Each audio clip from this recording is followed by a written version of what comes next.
We are at another harvest host, and holy smokes, it is hot here.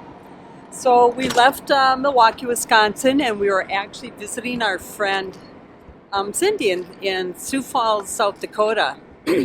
Between Sioux Falls and Denver, that's where we're heading now, we actually had two harvest hosts. One we stopped at Lincoln, Nebraska, and it was the Museum of American Speed. That was actually pretty cool, all about cars and a whole lot more.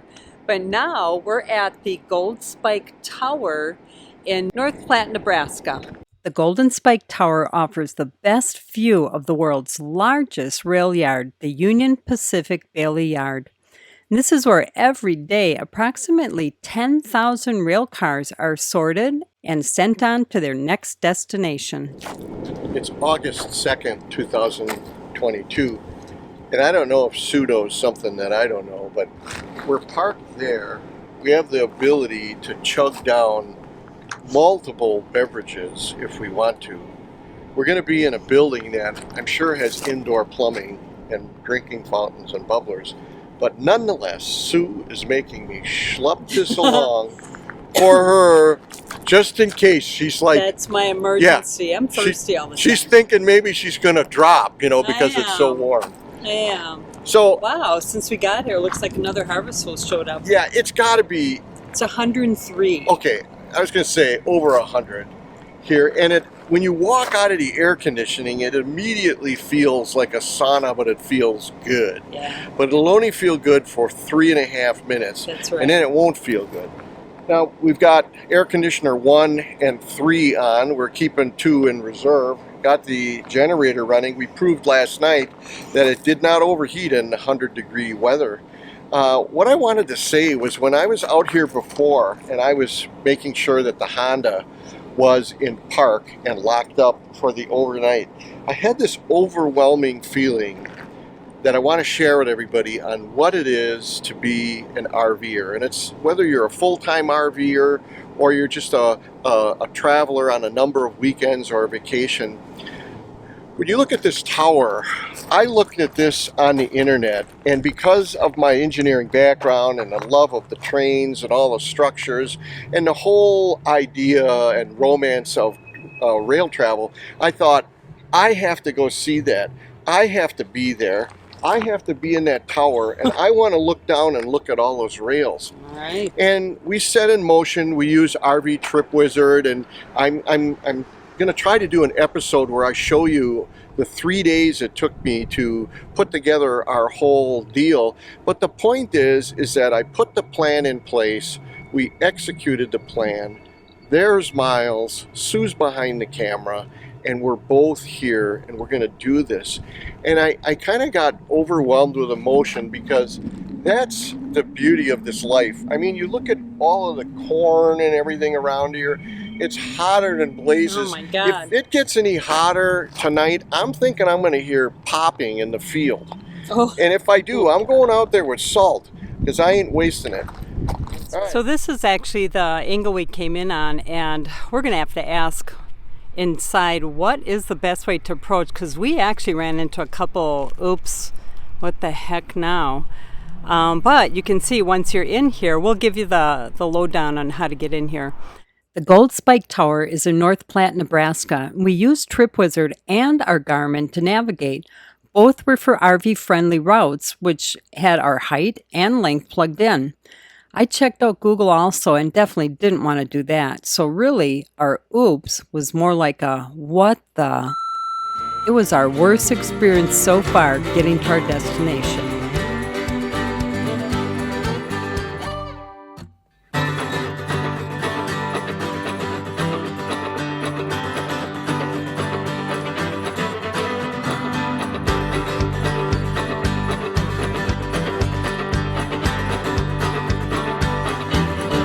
So before I get to showing you about the harvest host and the Golden Spike Tower, let me show you how we got in there. This is not the way you want to go. We came into North Platte from Interstate 80, and as you can see, it's through business and residential areas. We studied satellite views, and Trip Wizard said to take 2nd Street and zigzag in some parts to get to the tower. But then Garmin said, go down 2nd, cut over to A, which should have been a straight shot. But once we got to A, the trees looked really low, so we went to B Street, which had a traffic light. That was also a mistake. And here's what it looked like. We got off the interstate and looking pretty good. We got 3 lanes. We did a little curving, but as you can see, there's a semi with us too. And then once we got to 2nd Street, we took a left.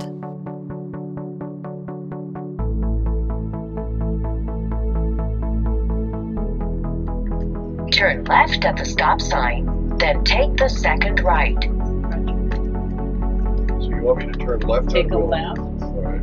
and then a right. We're going to bypass all this Okay. city stuff. I think it will take us to edge. 8. Turn right on West A Street. Right here? Yeah, it looks like it. A Street. Oh, where is it? Oh. Go straight. Go straight. Abort. Abort. Let's take B. Take B? Take B. Take B. It looks wider, doesn't it? Yeah. A did too on the map. I don't know what's going on here.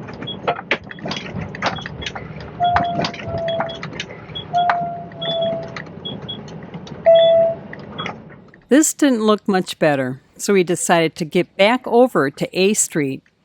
You can see how hard I'm looking at the Garmin. Then Yikes. take the first left. Yeah. Turn right on South Maple Street, then take the first left. Take it right. So here we're going, 1 block over to A Street. And all I have to say is yikes Turn again. left on West A Street. Now we're on A Street, and you can see as long as there's no traffic coming toward us, Mark was driving right down the middle of the street. But as you also can see, it wasn't enough. Incoming.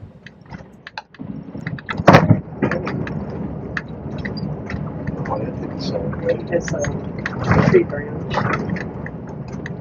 A branch did hit us, but thank goodness, no damage. In 1 3/4 miles, turn right on Lakeview Boulevard. Okay, so now it kind of looks like we're in the clear, tree-wise. Now we just have to look for Lakeview Boulevard. And wouldn't you know it, that looks like construction ahead. What is this? Stop, slow down. Pioneer. Stop, this is it. This is it? Turn wants to right on rename- Lakeview Boulevard. Wait, stop. What the Okay, go up further. And as we got closer to Lakeview Boulevard, we could see the street is totally out. But there's a tiny sign that told us where to keep going. I mean, a really tiny sign.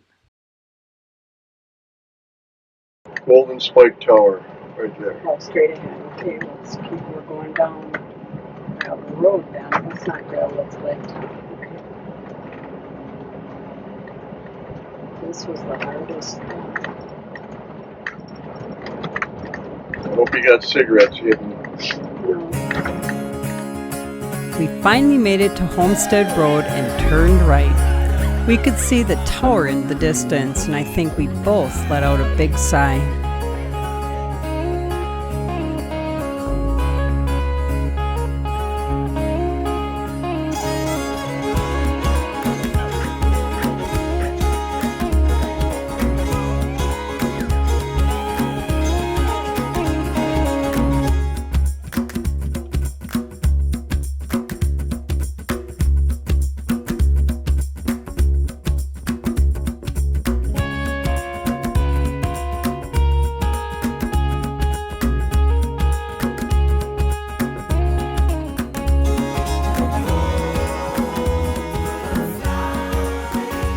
We have arrived, and it's about 3 in the afternoon, and the nice thing is the tower is open until 7 p.m. during the summer, so we have plenty of time to check out the gift shop, the 7th floor outdoor observation deck, and the 8th floor enclosure, with many displays throughout, and also volunteers. The majority of the volunteers are retirees from the Bailey Yard, and they have lots of facts and even more stories. After you, my dear. Well, thank you. Hi. Oh my gosh, thank goodness it's cold in here. It's freaking hot out. Once we paid our admission, we headed over to check out a video. This is always nice to have a little video so we know what we're looking at. Going from Chicago to Salt Lake City, North Platte was in the middle. For trains going from Denver to Omaha, North Platte was in the middle. So it made perfect sense that he could eventually see a rail yard here. Each bowl track has a specific destination. So one track may be for Little Rock, one may be for Parsons, one may be for Kansas City. And so as those cars are humped into the bowl tracks, that's kind of the term classification. We kind of get them all in the tracks. Then after watching the video, we took the elevator up to the 7th level outdoor observation deck. Hey, don't get my hair. Too late, did it? Wow. This is quite a view. Look at all these locomotives that need an oil change from Jiffy Lube here, or a new this or a new that, and all the work orders and all the mechanics that are involved. And you look at this place, how big it is, and it's nominally 8 miles long and 2 miles wide. And all of this is for the Union Pacific Railroad's use. All of these locomotives that are shown here are going into all of those service bays. And you can see that they have 8, 9, 10, 11, 12, 13, like 14 service bays here today. But they do an amazing amount of work on them in that facility there. Now in the distance there's this big tower, and that is probably used to fuel up the locomotives. It's just fascinating seeing what it takes to organize and keep this rail yard moving. In the distance is where the cars are pushed up a hump and then rolled down at a certain speed and directed to a certain track depending on their destination. I mean, the organization, just fascinating.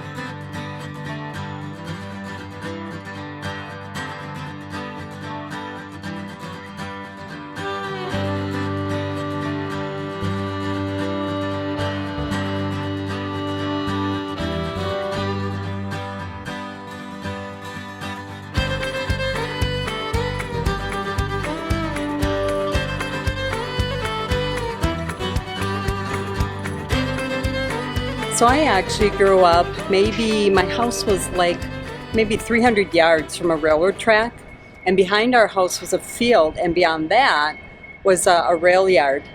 And especially at night when everything's quiet, these are the sounds we would hear of the train, the squealing, the banging.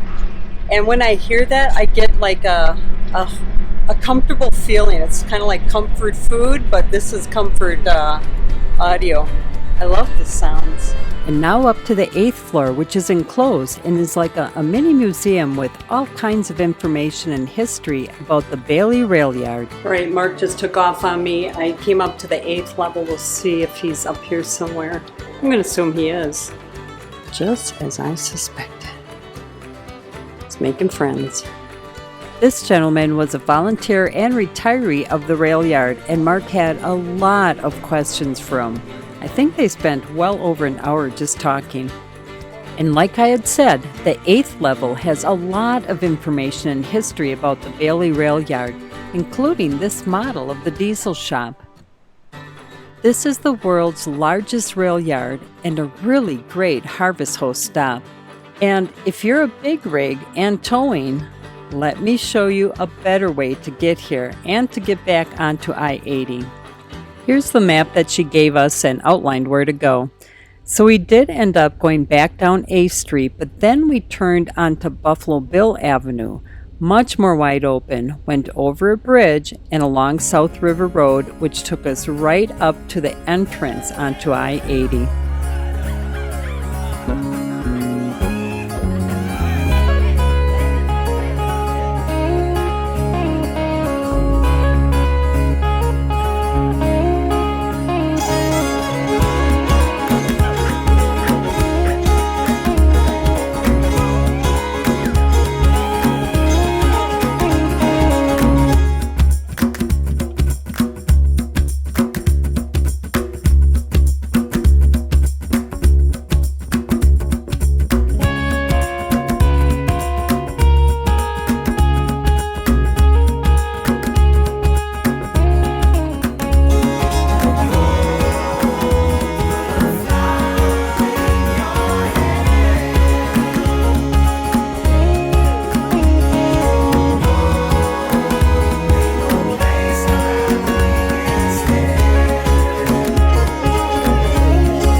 another great Harvest Host find. Hope you too can make it there. And if you're not already a Harvest Host member, you can sign up through our website. Just go to ourjourneyinmiles.com, and then under the blog tab, you're going to see one of the categories is Harvest Hosts. Once you get to that page, you can read all about it and our experiences with that. And keep scrolling down. You're going to find our link that will actually take you to the site where you can sign up as a Harvest Host member. So once you get to that page, just scroll on down and you're going to find Join Harvest Host today. Thanks again for watching.